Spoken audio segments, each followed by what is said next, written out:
but more than one marquee matchup in the track tomorrow night. St. John's and St. Francis will meet at Leiden Field.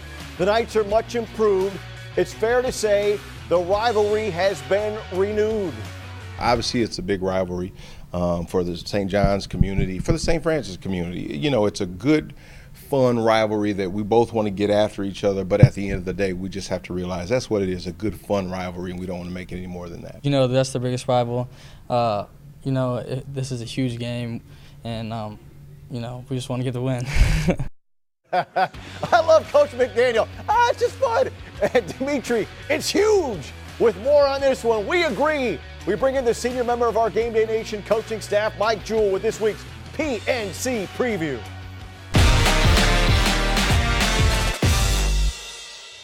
Week 6, leaves are changing, winds blowing, and track football begins to take that center stage with some of the key matchups. And we've got 2 of them this week. Let's start. St. John's 3-2, St. Francis 3-2. This is a game where the winner is going to have a huge step forward in getting into what is already a very tough Region 6 that's going to see some pretty good football teams not make the playoffs. So that, for an incentive, is huge.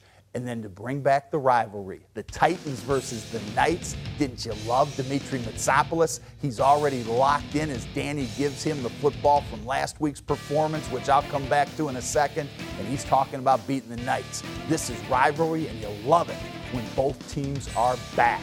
We have that this year. I think what we're going to see in this football game is an incredible offensive show that's led by Brady Lichtenberg on the St. John's Titans side.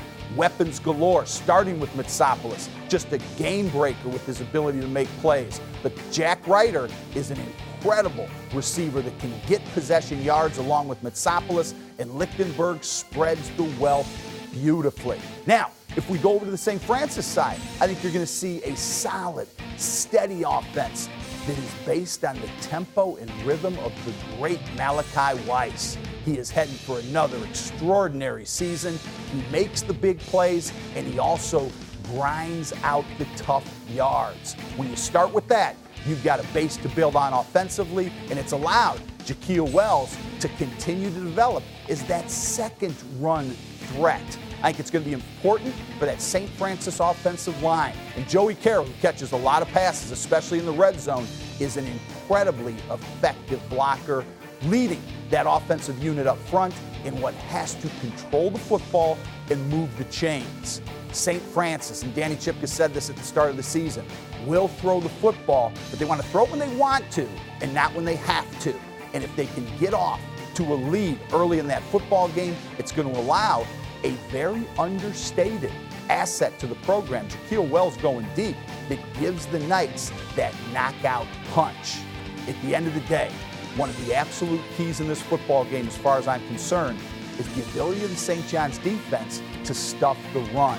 Malachi Weiss is as good as it gets. That St. John's defensive backfield creeping up is going to be a force in this football game if St. John's is going to be successful. This is a great opportunity for 2 teams that are on the rise. Track football is back, and Region 6 is better because of it.